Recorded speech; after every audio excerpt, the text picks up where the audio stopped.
Xin chào cả nhà.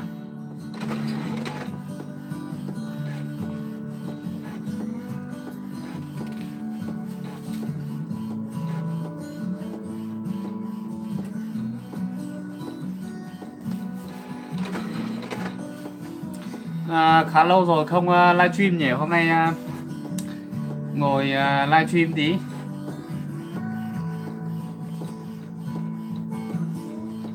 Chào anh Nhạc Sống nhá.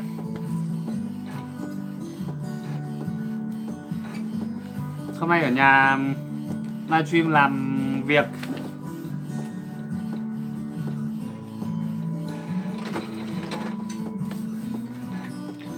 Được mấy hôm rồi không có thời gian livestream, đăng video các kiểu. Hôm nay tranh thủ. Đây em đang làm việc rồi quý vị.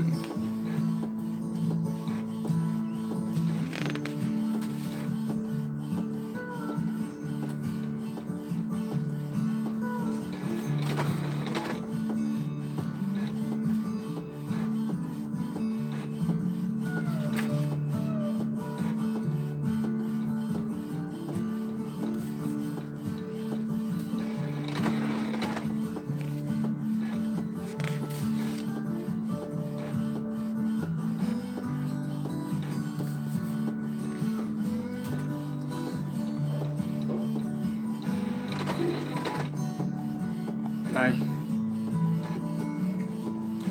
Mấy hôm nay ở nhà làm cái này suốt. Đây.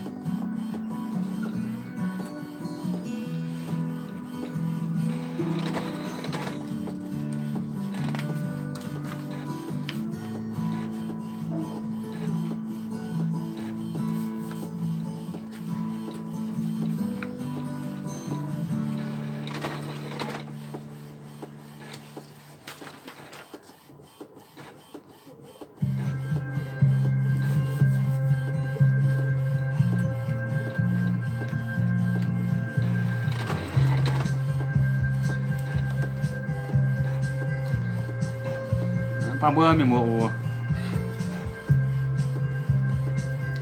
tôi lao tém xong bữa mình mua có quả ọ.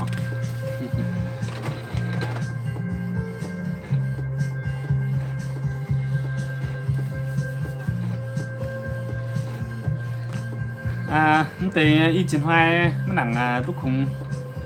mai chào hồ siêu sau bữa mình một tỏi có quả mất tú ọ này nhìn hai thì chúng ta chỉ tao số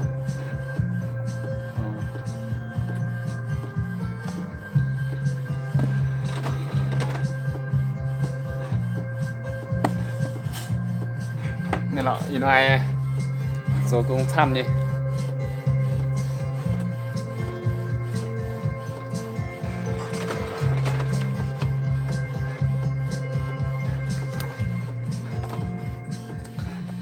Cháu thiệp cưới đây lọ đây chừng hai yếm péo cho đây giờ quên mất cành mày chẳng hồ đâu có chiều video mình ló đi là giờ mất cái mày chẳng hồ lọ mình ló tập phương bươn miệng một toàn xin tăng yếm ta tập công lọ đây cho cha mà như bữa nay làm cho xin cha ổ với miêu tỏi các tao làm miêu tỏi và cho xin cha nó tay bữa nay ổ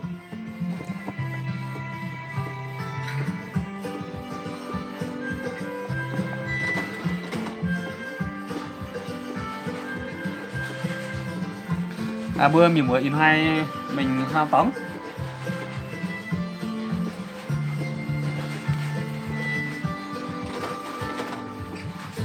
tháng này sành chậm tháo sành chậm như bữa thường cha các ta miền mới yếm piao như tại ngoài mảng như bữa y miền như thường cha nó tại như bữa nào như bữa như như bữa như dầu như bữa như dầu tông cha là bữa ta miền mới bữa ngoài như nó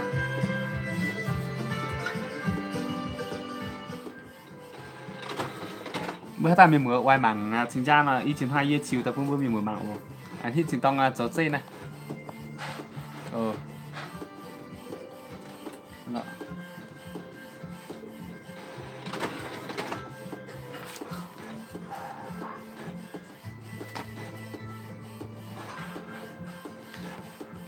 Chính tông cho chơi mình sinh miền mùa tại bữa cho xin chào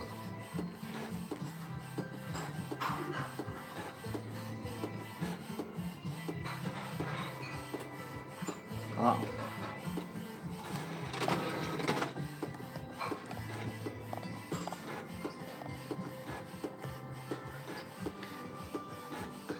Xin chào cả nhà nhé. Có thể là em nói tiếng phổ thông thì một số anh chị em chúng ta em nói tiếng địa phương thì có thể một số anh chị em chúng ta không nghe rõ nhỉ, chúng ta sẽ không biết là nói cái gì. Thôi thì hôm nay một là nửa mèo một nửa mông đi, hay là một nửa dao một nửa mán. Vừa nói tiếng địa phương và vừa nói tiếng phổ thông nhá, tại vì là có một số anh chị em thì chúng ta không rõ tiếng địa phương, tuy nhiên rằng thì có khá nhiều bác thì lại không biết tiếng phổ thông, tại vì là các bác ở bên Mỹ rất là nhiều. Thế nên là một phần mình sẽ nói tiếng phổ thông và một phần mình sẽ nói tiếng địa phương nhỉ, để cả hai cùng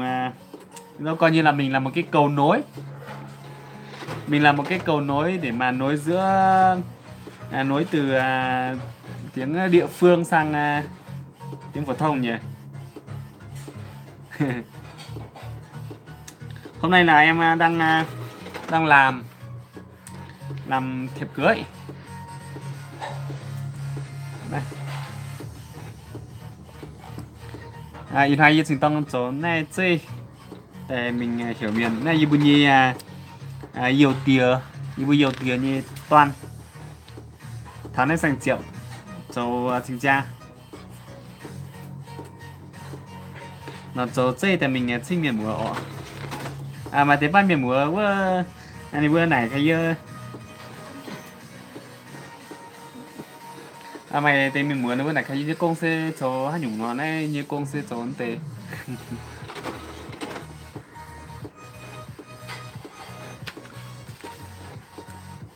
Mưa miền mùa in hai em lóng như xa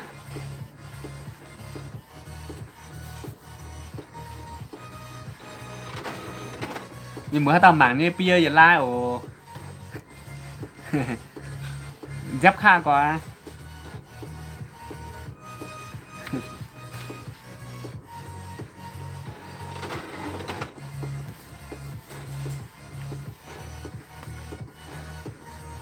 In hoa sẽ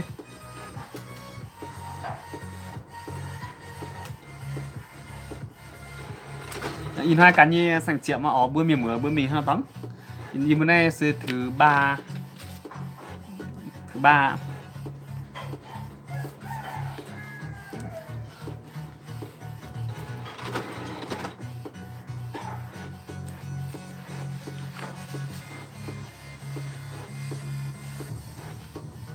bữa hát là miền mùa bữa mảng bữa mất giấy yêu miền toan nó bữa mất giấy yêu miền toan là bữa phi giờ nó chấm ăn rất cả điệu tại giờ hít tu mảng cả sẽ bữa hai hoàng là bữa yêu miền quả mất hai.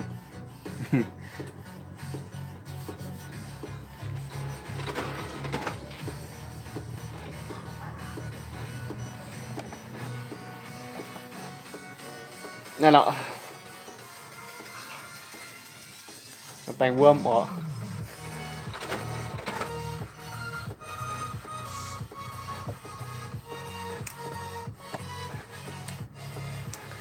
hông worm này biển hông worm biển châu công này tỷ chuyển hai mất nặng túc cùng chiều video mất nặng túc cùng chiều đi bữa miền một toàn mảng bữa tụi đem dài này khai miền một toàn bữa tới hơi đau tụi anh tỷ chuyển hai nó cùng hồ khoang nó như dầu như bữa dầu tiền như toàn nên chuẩn bị tông cha rồi vậy ngà tụ chuẩn bị tới ba cái này nồng nó thay tại thảo y chuyển hoài sau khi cha hít mày chập đèn hoài ha nó mất nặng tôi cùng mình tài lò đia thăng vơ chiều video này nó lắm nào tôi cùng bữa miền mùa hát tàu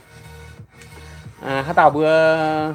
và mảng như video ở như chiều xuất úp bữa video với tới chín hai bữa bạn là tung xa thì ai buổi chụp nặng túc khung này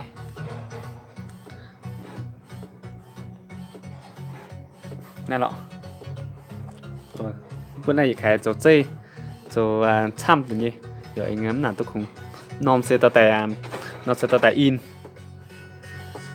in này rồi nó sẽ tại in này ọ nên như số điện thoại này tao mình mua bữa chấm dụ hiểu yêu phải như Facebook như này tao mình mua ai hiểu yêu nó bữa hiểu cái nào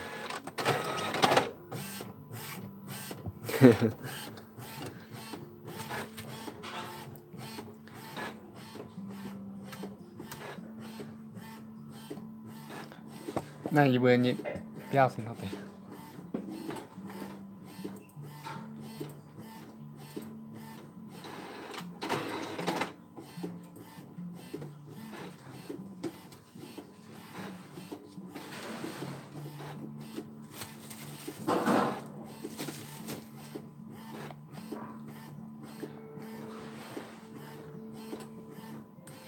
ở đây máy tính non máy tính nhìn chủ virus nhỉ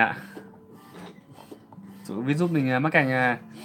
cảnh mày nhằm mình thành nền trò bánh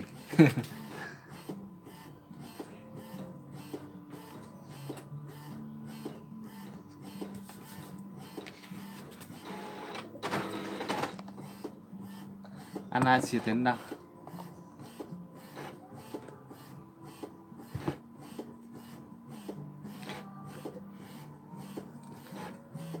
ta mình mở bảng này pi like ồ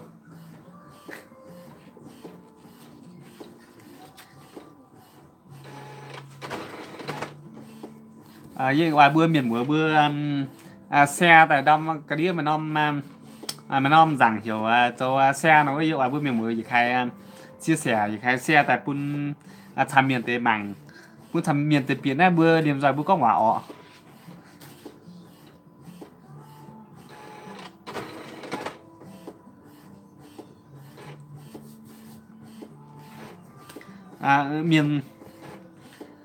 miền chỗ tại con quả mảnh hiếu con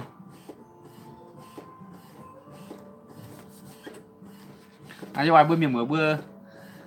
xe tham tề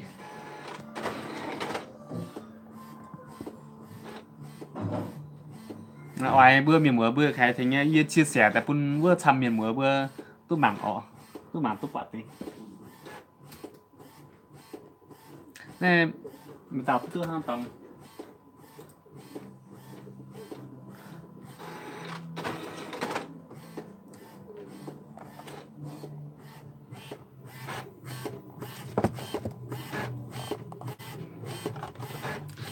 biết tôi là như làm miền mùa chỉต้องtruy messenger này như mặt khác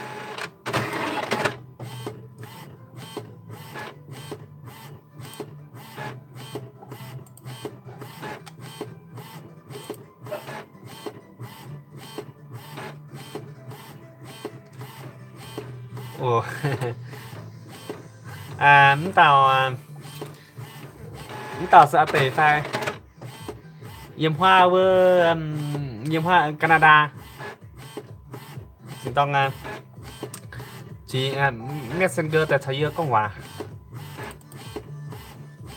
I don't know tôi không biết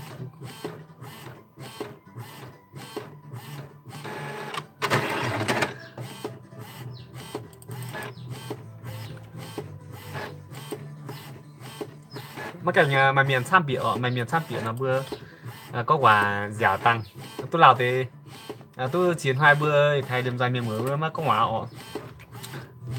giật tiêu chúng vậy anh từ chiến hai chúng mới đảng tôi cùng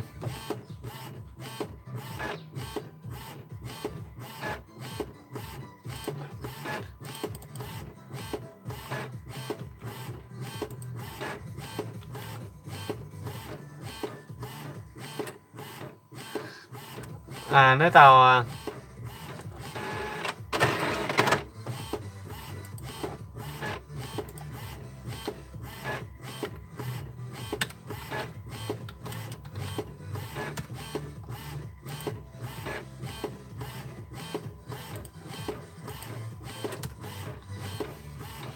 Nơi tàu sẽ ATP nhìn yếm hoa, nhìn yếm hoa Canada đây này lọ.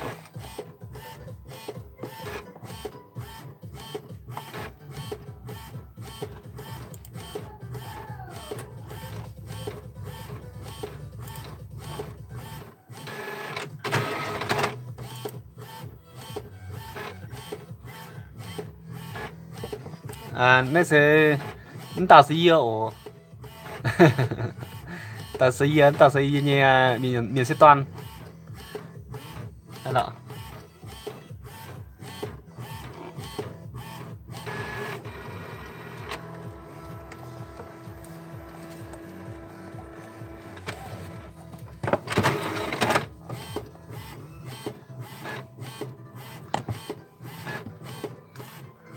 Tao sẽ ATP hiểu cho line nào đi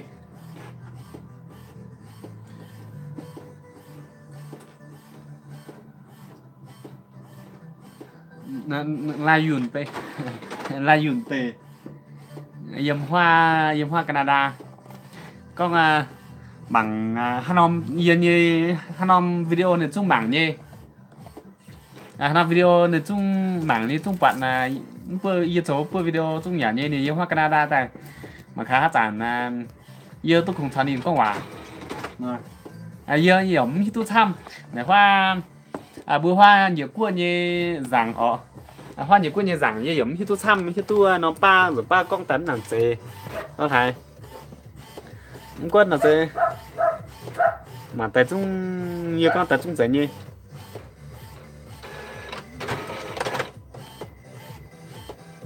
tăng nhiên tại sao nhìn có quả cái hai hiện chính tao thập bữa miền bữa livestream chơi bữa con quả tăng ọ tao sẽ gì cho live tệ pe nhìn yếm hoa Canada con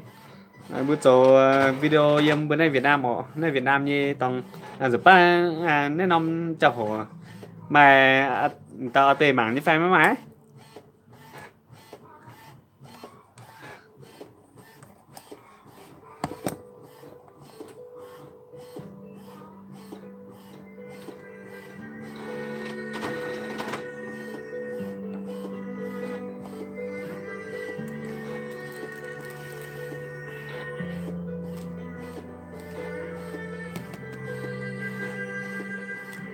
nên chỉ tao chuôn để chơi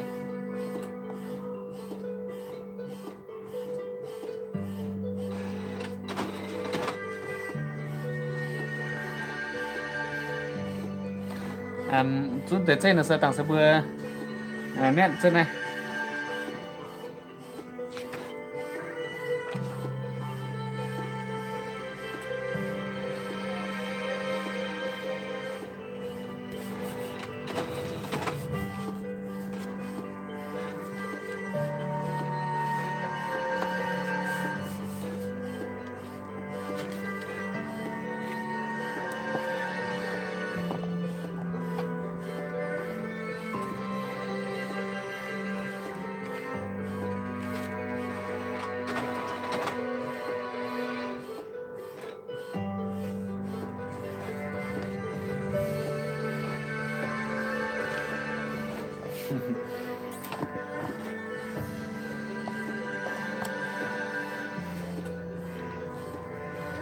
chiếu tiết tiên phun bưa mình mới bưa mà dẻo ha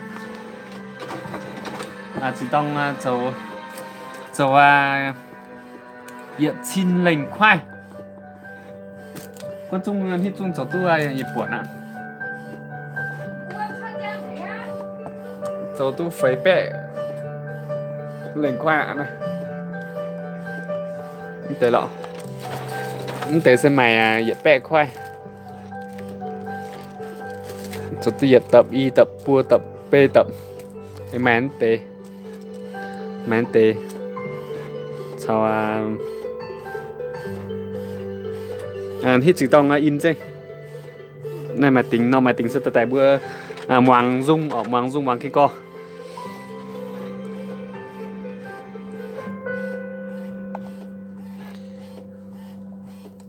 em có là hỏi 出到个牛。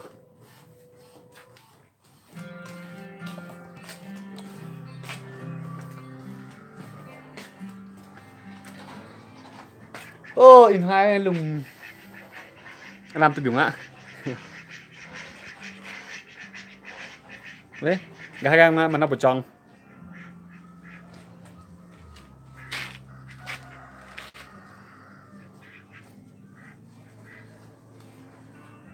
Nó sẽ bữa yêu miền như bột tròn ồ. Này.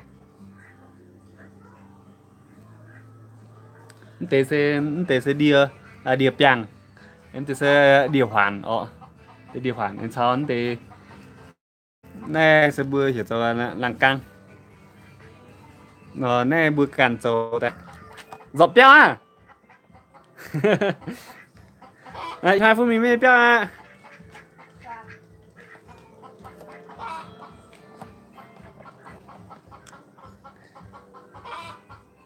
Ơi.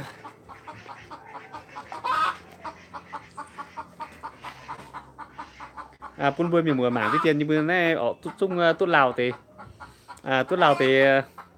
mà chiều mà tụ video pun bơi mảng á thì chuyển hai mà nào tốt không này béo nhưng phọt quả mình hoa thì vừa hoa nó sẽ tràn liều ở hoa vừa nên mà thì mà thì cu giờ y bữa pe thế mà bia tao mà bia tao cu nhưng mà hai găng này anh quy trình việc khai lưu hậu rồi việc khai lưu hậu quy trình đào cái nào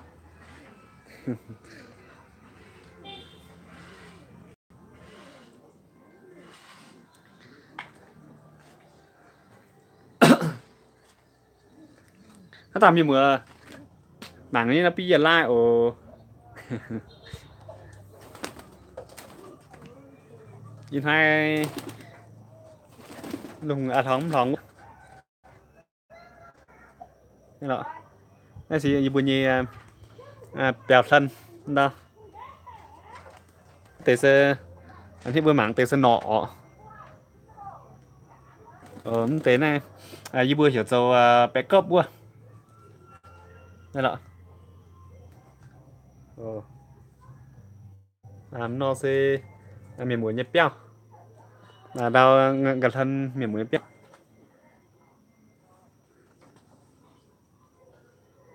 in hai mắt mình á in hai dây yếm béo yêu khi yếm tôi chuyển hóa béo ạ này pun hình mảng tạo này vừa in hai dây này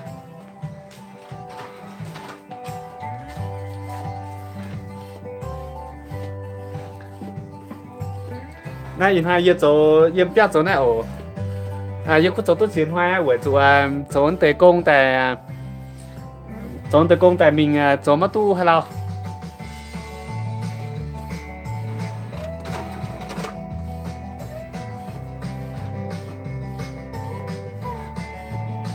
chỗ tế công tại mắt mình làng in hòa tu buồn hòa bên hòa mình rồi chính tông mày dẫn nó mà in chân này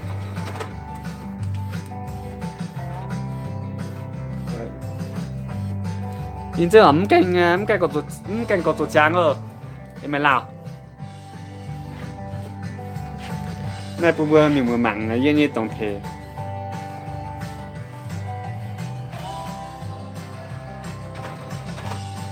nó sẽ máy in ở chỗ trên ấy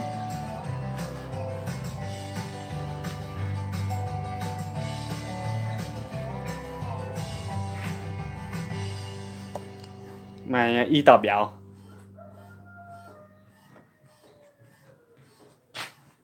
mày y tờ biểu này y bữa nay mày tông mình bật biểu á thôi thì chỗ này ăn chỗ này mảng nữa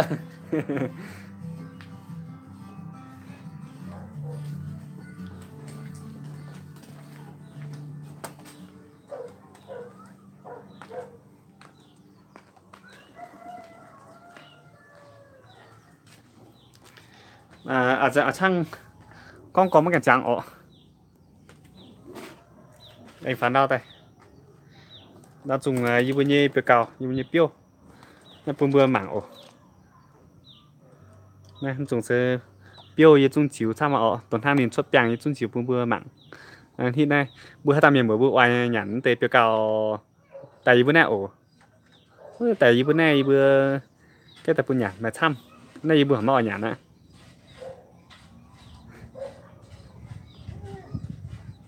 mà thăm mà gì hai ta miền bữa bữa oai nhản là bữa tới này bia cào tháo biểu biểu nó u chiếu à u chiếu mà dùng quân tới nó sẽ bữa nhẹ này để sẽ khai biểu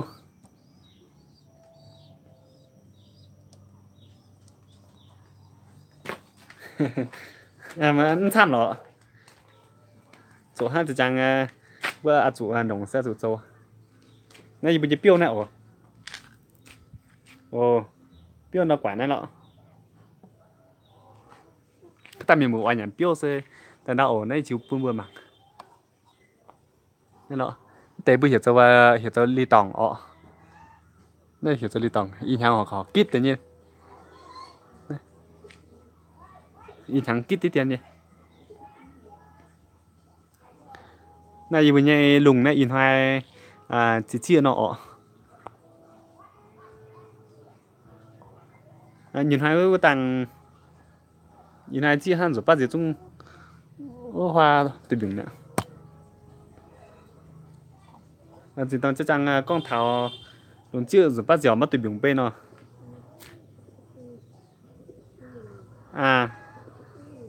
tà phàn ở đâu nhỉ không hiểu à mình nói tiếng mán mà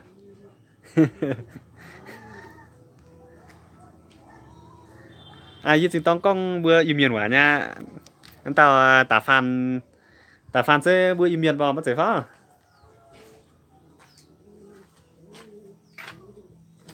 phải con xếp tại vừa máng mất nản chiên máng này hết tụ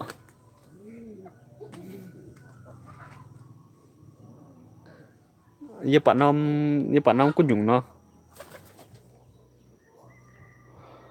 đây này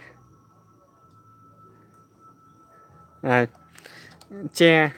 nên nó che chính tông bữa sẽ có này miền một toàn nhậu này đúng không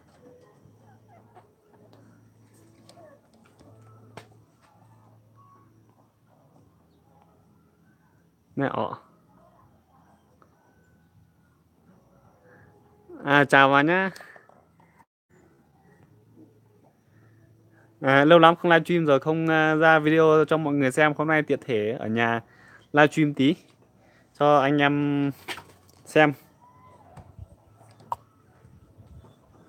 đó nhiệt xuân đào chịu tí tiền đó rằng tao miền mùa mày trang nè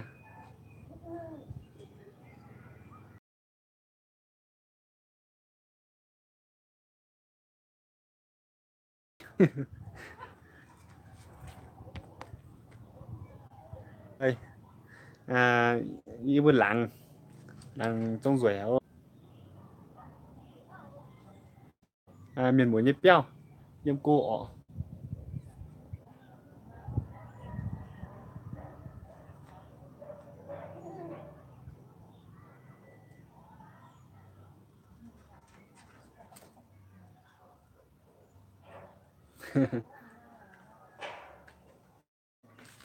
đó sơ dịch hải nó vừa yêu miền nhếp béo nhìn hai year mày nó video year chiếu đây vừa yêu miền nhếp béo mà tế trong trình mà tế miền mùa nhếp béo trong trình nó mà tế miền mùa yếm hoa mấy cuộn nó vừa con đẳng nó vừa yếm hoa lọc cua của yếm hoa lọc cua thảo yếm Thái Lan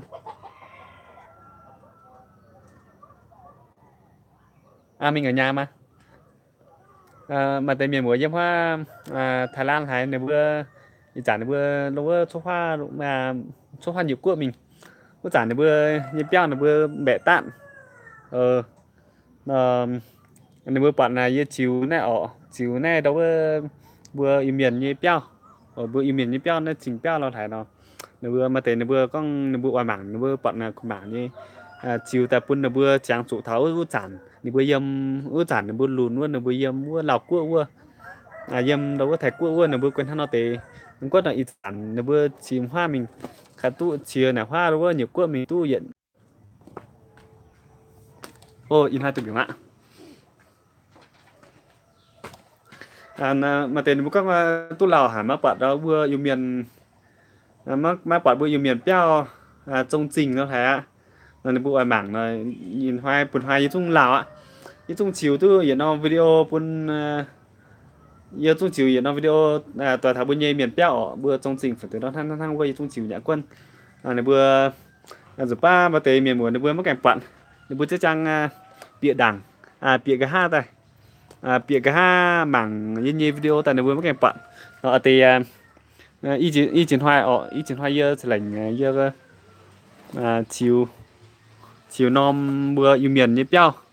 bữa nay trong trình sẽ phun đến nó trong nó có phun nó trong này sân nồng hay nhung châu em hít bữa mảng này sân nồng nia nồng nia châu bữa nồng trong tại bữa mình quả nia yếm bữa chi chưa quả tại bữa bữa mẹ rất là phạm chiếu bữa cắn chia tại bữa nồng thao chia tại tụi biển lô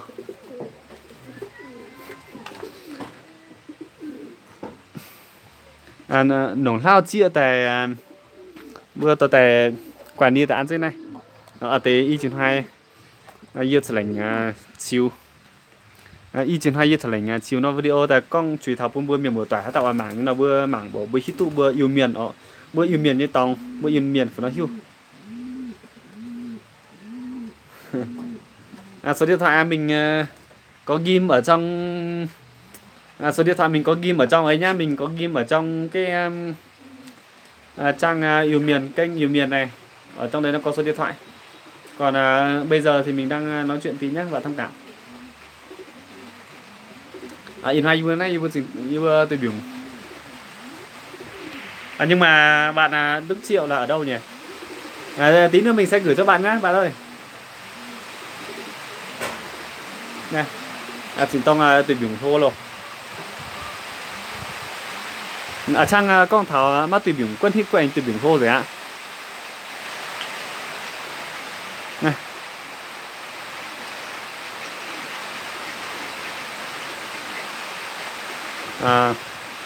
phao sân yếm mà từ từ cu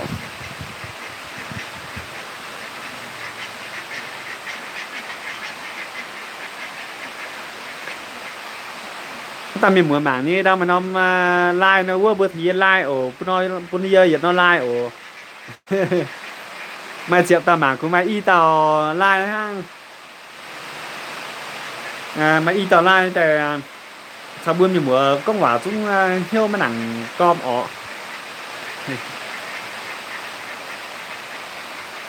sao bữa công quả bữa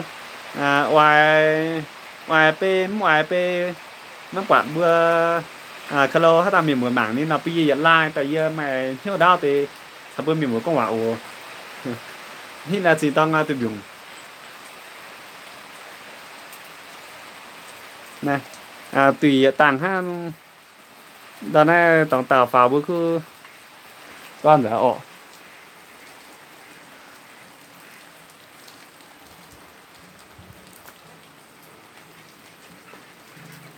nọ nhân đào chiều mình hoa anh hít nữa trang yếu con ơi mắc cảnh còn trụ từ biểu hít địa tàng ha này cứ anh từ biểu cả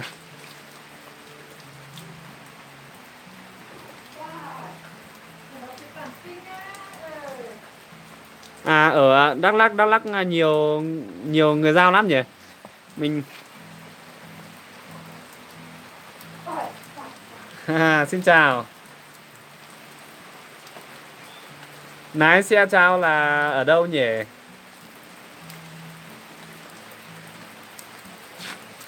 đi Đắk Lắk ở Đắk Lắk mày bữa yêu miền Sam mà nhỉ giờ YouTube giờ chúng mày y chế tao miền một toài nếu bữa mảng này YouTube là bữa chúng anh hiểu tay bữa miền bữa giờ giờ như Facebook ở giờ như Facebook giờ tao cái điều video cái điều hay giờ hát sản như chúng mày chân như link Facebook bữa hát tao miền một bữa ngoài thấy giờ cho giờ toài giờ Facebook nào đâu video đó cái điều tao cái điều ăn sinh bữa link Facebook bữa chat bị diễn này mình thấy giờ giờ toài nó chỉ lạnh thôi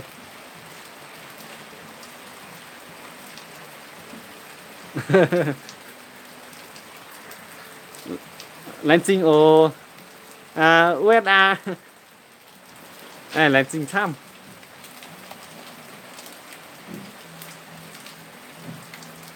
lãnh sinh này lọ như bên này y đom lùng thòng nhé y đom lùng thòng nhé quân hít là lùng từ biển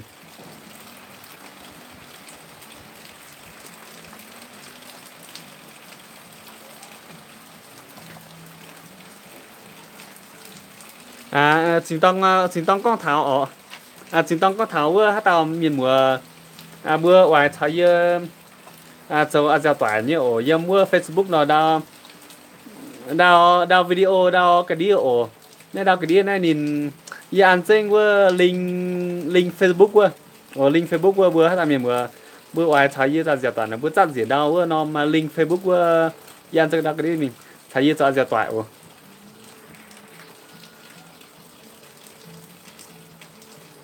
อะไรอยู่ lãnh sinh ô lãnh sinh ta này tề pha bé mà những chiều mà tu khu mảng bữa mình mưa tại mảng bữa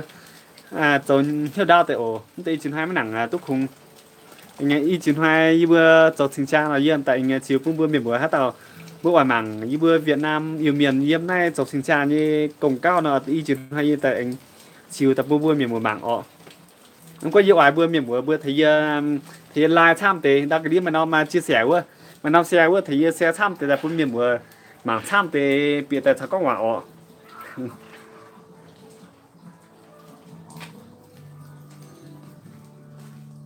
nên thế nào giờ bị nó béo này bữa miền bữa bạn bữa khi tu bữa yêu miền béo ọ yêu miền béo từ xưa hiểu cho toài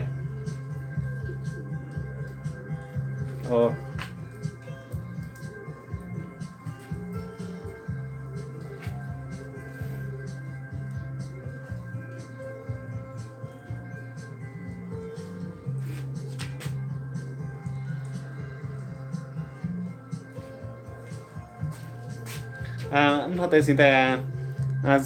hang bữa như yêu miền ở hang bữa yêu miền béo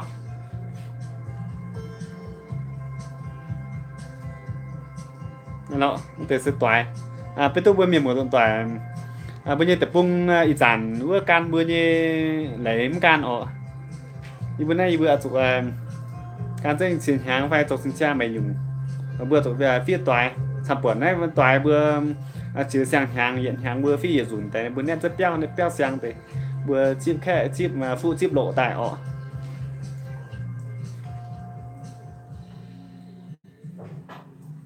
anh chào danh châu xin cha hát giảm châu xin cha có tháo toàn bữa tông trà bữa công bằng là sẽ bữa quê anh chủ phía tới toài hát tàu chung chủ phía toài cái thảo đó toàn nó bung nó sẽ bữa phía toài tại nên sẽ béo siêu bung nó sẽ mới nặng trụ vấn đề sẽ bữa yêu miền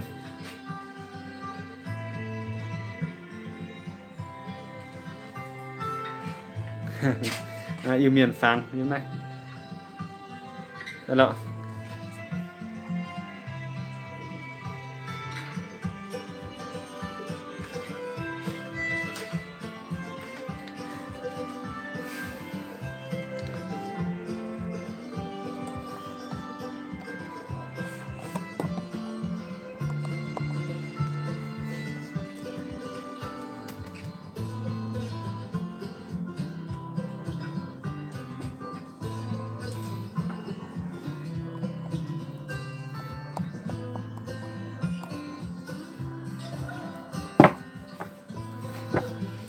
hít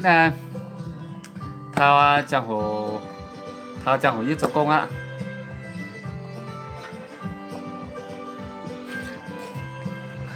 Mình ở Lai Châu nhé bạn nha.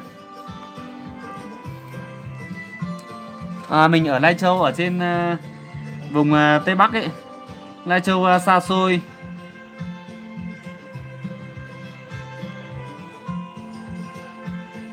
Một trong những cái vùng đất xa xôi nhất của Việt Nam đấy. Mà bạn Đức Triệu có biết nói tiếng Dao không nhỉ? Đức Triệu ơi.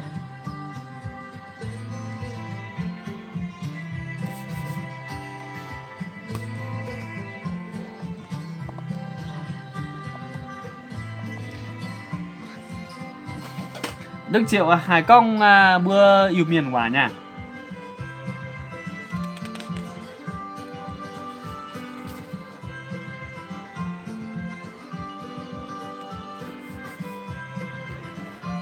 Đi đâu rồi?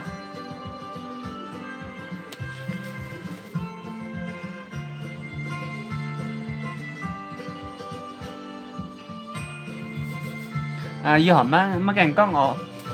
Mày thì miền mùa mày chỉ tạo tiền nếu bữa yếm hoa nhiều cua quá. Mày chỉ tạo tiền nếu bữa yếm hoa nhiều cua với nếu bữa con tí chỉ hoa mấy nặng bận như video xuất chiếu đi nó thấy mấy nặng chiếu nó tí chỉ hoa yếm mấy nặng túc không.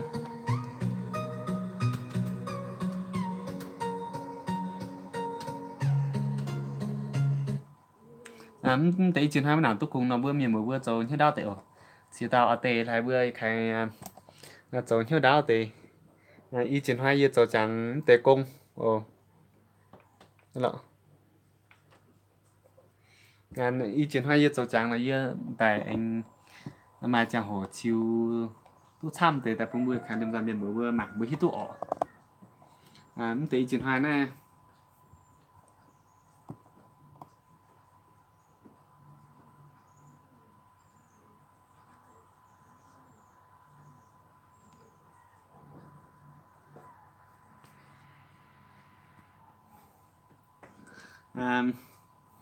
mà tới y triển hoa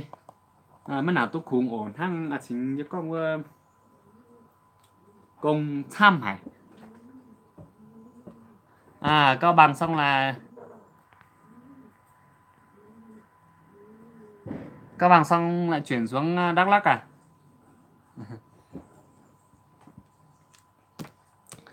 con tí chuyển hai bữa công tham tài nó hiểm mà chẳng hổ xuất đâu cả nhiều mà chẳng hổ chiều con chung na mấy nhung chung chiều chỗ tây mình nó bữa khai làm ra miền bữa hát tàu bữa hát tàu hoàn mảng như video như là bữa chưa danh mà mảng chưa ta mảng ọ giang hoai thông hoai là như anh chiếu danh như anh chiếu rất mình bữa khai làm ra miền bữa mảng chỗ ám tây chuyển hai này kinh công chăm công chăm là bữa chủ nhìn mùa hát tàu tí nhất sẽ bữa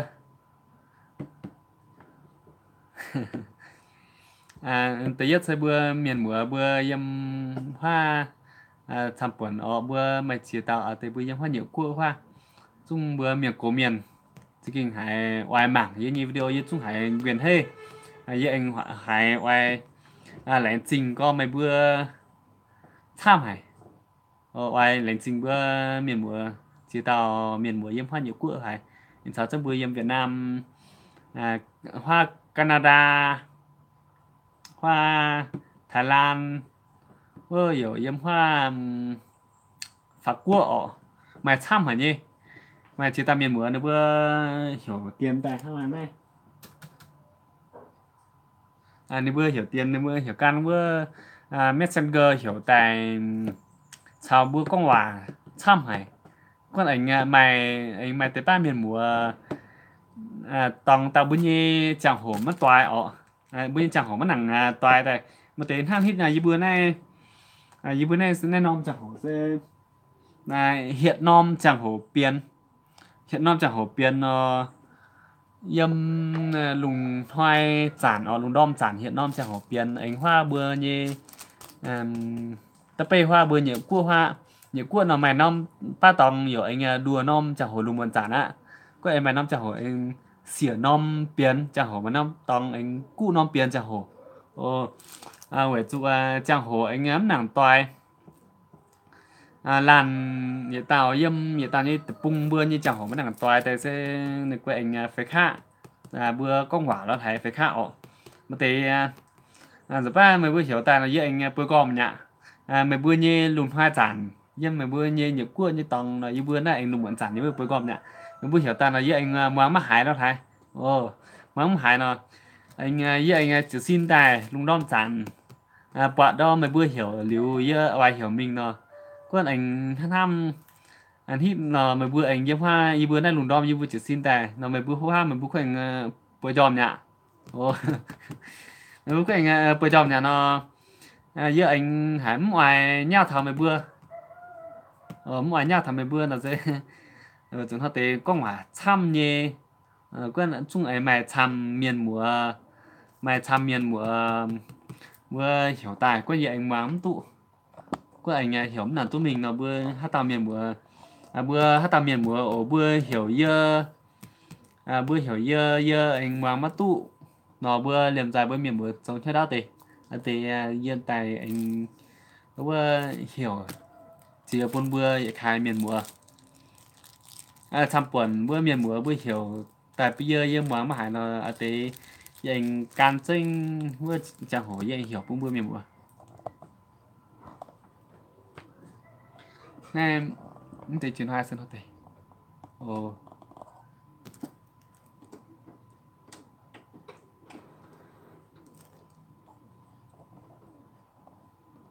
này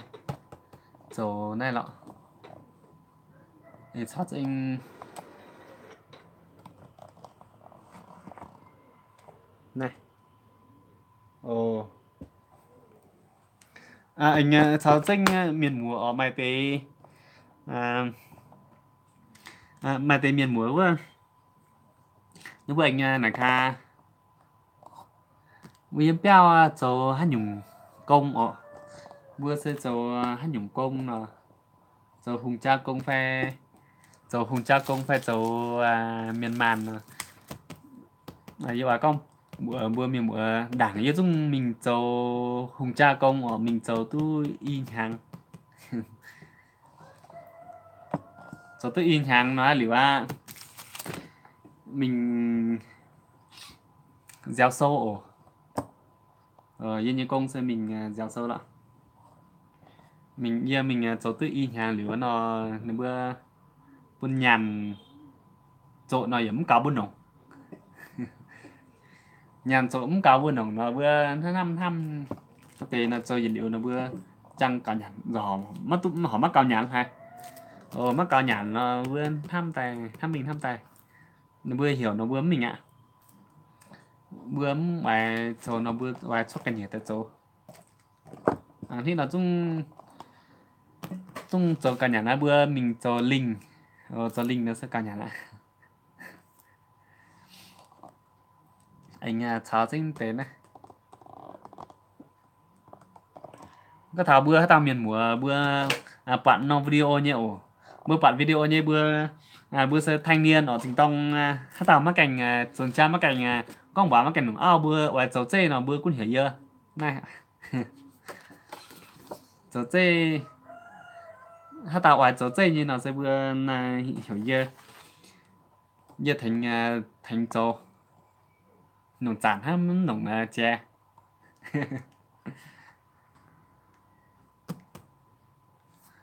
ồ Đức Triệu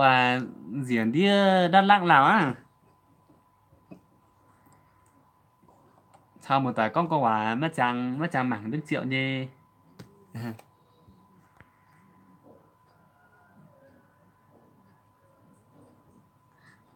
bây giờ là anh làm ở ngoài em ạ đây công việc của anh là chuyên gia về mảng in ấn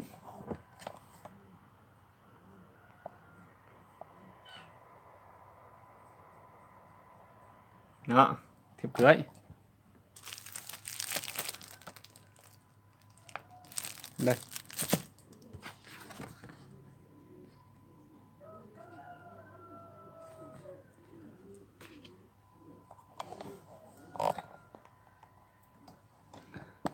Đấy là công việc. Đúng rồi, mình là chuyên in ấn thiệp cưới. Nên là nhiều khi có các bác bên Mỹ, các bác bên Hoa Kỳ ấy,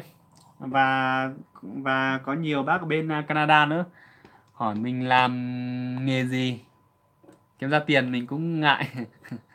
Mình ở nhà mình làm, nói chung là làm tất cả những cái gì mà có thể kiếm ra được tiền, làm được hết. Đức Triệu lấy vợ chưa? Chưa lấy thì bao giờ lấy thì bảo anh nhá.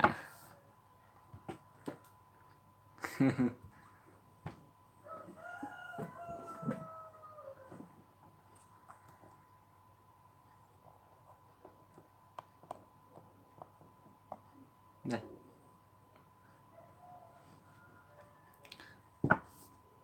Ồ, anh ngắm cảnh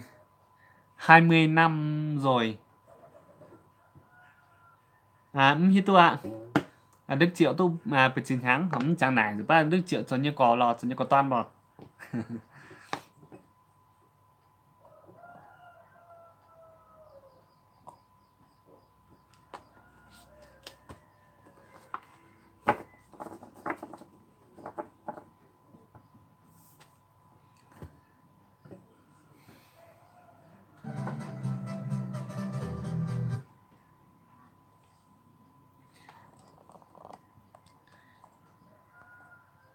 Tôi ở bên miền một tại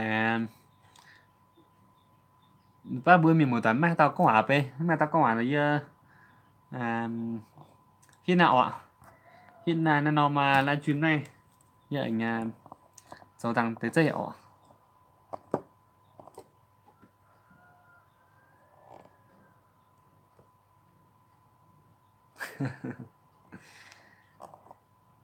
À,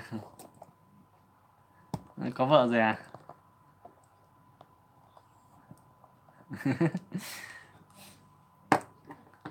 Mày tham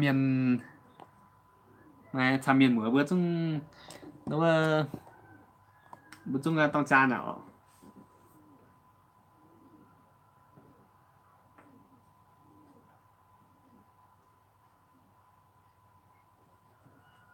Ồ.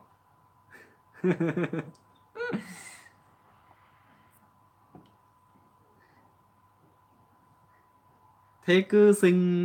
xưng em suốt nhỉ.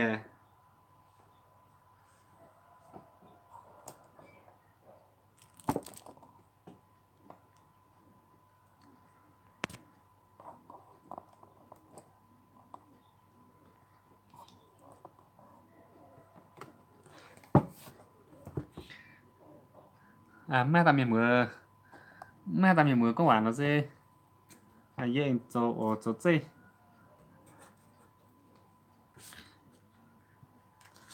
thì nào mày tế ba miền mưa vừa bữa nhòm luôn hả mày tập ba bữa cọp luôn thầy mới nặng túc không mặc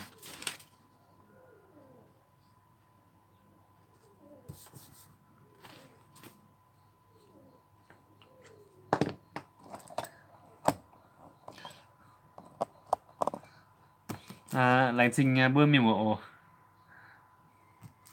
như vậy con tư tiến với bữa miền mưa hát tao miền mưa bữa hoài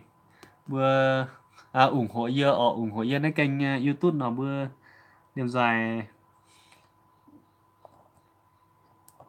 liềm dài mảng của mày nó ba video với ít dấu tài bữa miền mưa mảng ăn dẻo đó hay mà nó ba nổng trụ thằng bữa hoạt dùng chiều này chiều ở bữa mình hát năm tòng thấy bữa chiều tài có thở ta miền mưa tỏi bữa bạn không mảng nhé bữa bọn của mảng như là bữa mảng anh có thảo bữa hát tạm miền bữa bữa mắc oai mảng bữa mắc oai mảng là bữa anh mảng là bè nhung chúng tu ọ à, bữa hát tạm miền bữa mắc oai mảng là bữa mảng bè nhung có thảo bữa oai mảng như là bữa anh mảng giờ oai bữa miền bữa mảng như video như tông nay kênh YouTube này yêu miền này sẽ anh nay kênh YouTube yêu miền này giờ oai chỗ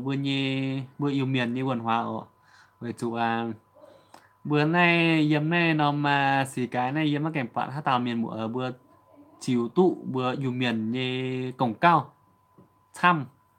tại đâu pun nhiệt khai nhiệt choang miền mùa hay là tóm xuống tụ bạn yếm mà kèm bạn bữa miền mùa bữa châu tu hay nào tê ờ mà tê ba miền mùa nó bữa hiu tụ như quân nó bữa ở liều tại nó bữa cằn nó giờ ngoài hiu tụ hay nhung nó yêu ai chiều tại ăn sinh này YouTube tại phân bươi để khái niệm dài miền mùa bữa tụ mảng bữa tụ mảng bữa tụ hít tụ nó sẽ hát ta miền mùa bữa oai nhê nó bữa mảng bữa mạo oai nó bữa anh mảng pen nhung chung tu ở dưới con tại dưới con tại phân bươi miền mùa bữa hít tụ hát tàu oai mảng nhê nó bữa mảng oai chủ bữa yêu miền nhê cao bữa con yêu miền hỏa nó sẽ bữa mảng anh rồi ba bữa yêu miền quân bữa em mẹ thì tôi bữa như yêu miền quả nó bữa muang hay muang thì tôi nhung này bữa này bây tôi tao miền này có hai nhung quả nó bữa má mảng chúng sắp biển ọ má mảng nó bữa em bữa mảng bên nhung có là giờ chung là giờ ai giờ khai chung ai mảng như ở giờ châu giờ chiếu hai nó video nó chung giờ chung anh giờ ai ai chiếu sẽ bữa khai liềm dài chung ai mảng như hát ta mảng mảng liu bạn khu mảng như bữa anh bây giờ like mắc của mảng bữa ấy bắt trụ là anh thân nó tệ không có là giờ yếm ngoài bữa nó tệ ở giờ ngoài bữa nó tệ giờ like tại bây giờ là giờ mạnh hiếu tệ giờ mạnh hiếu tệ giờ chiều ra bữa khải liềm ra miền bữa tu mảng ha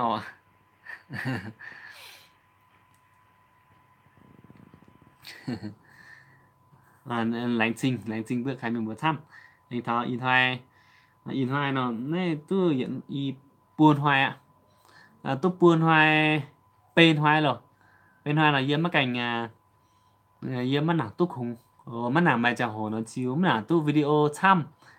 chiếu mắt nào tôi video thăm là bữa miền mùa mà tê chia tao ở tê thay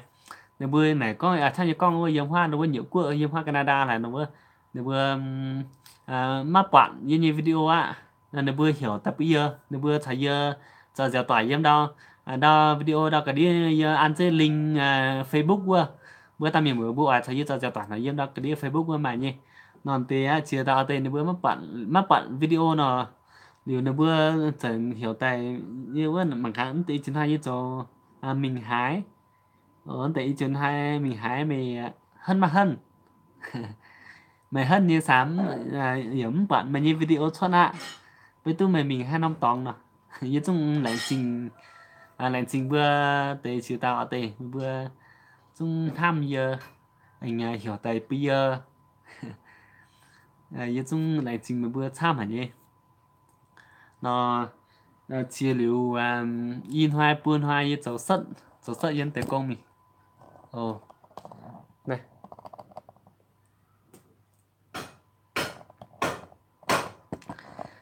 chia liu ít buôn hoài như cháu sất như công mình nó như tại anh chiều tham tế tại buôn bữa khai liềm dài bữa chia tao tế bữa hát tao bữa chiếm trụ nhé bữa hát tao chiếm trụ nhé là bữa mảng bữa oai mảng nhé là bữa tu mảng còn những tế chiến hoa nào thì kinh mất nặng tu không bữa khai liềm dài miền mưa bữa cháu nhiều đau tê bữa chua chân khai chua chân ta mảng như video người ta mình mưa bữa bạn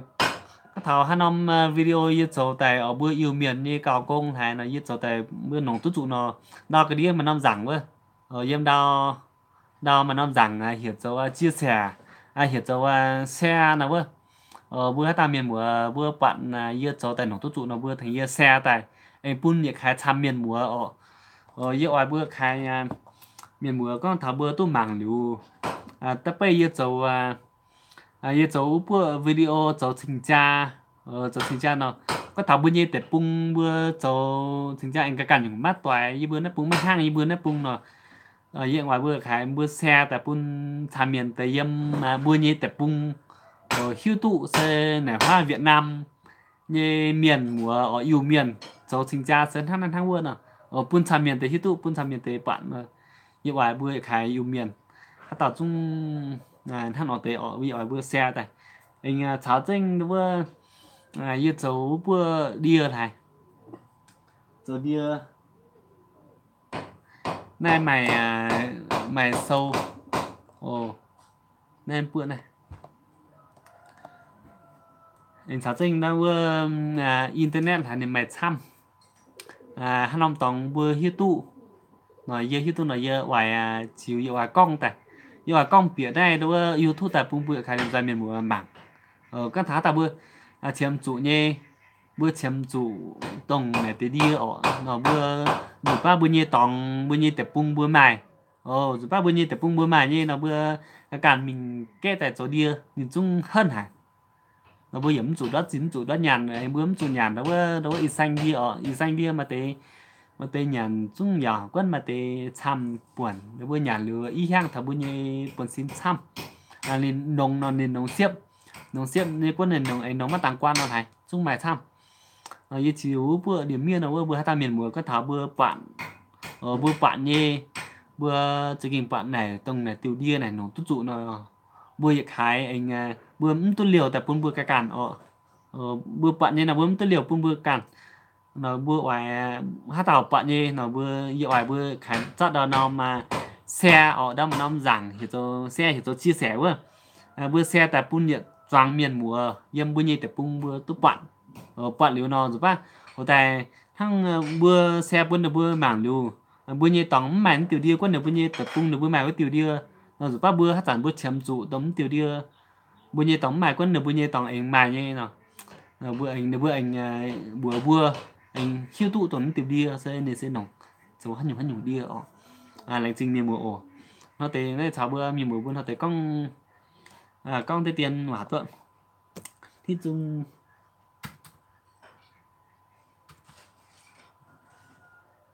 thì chung dài thế nhưng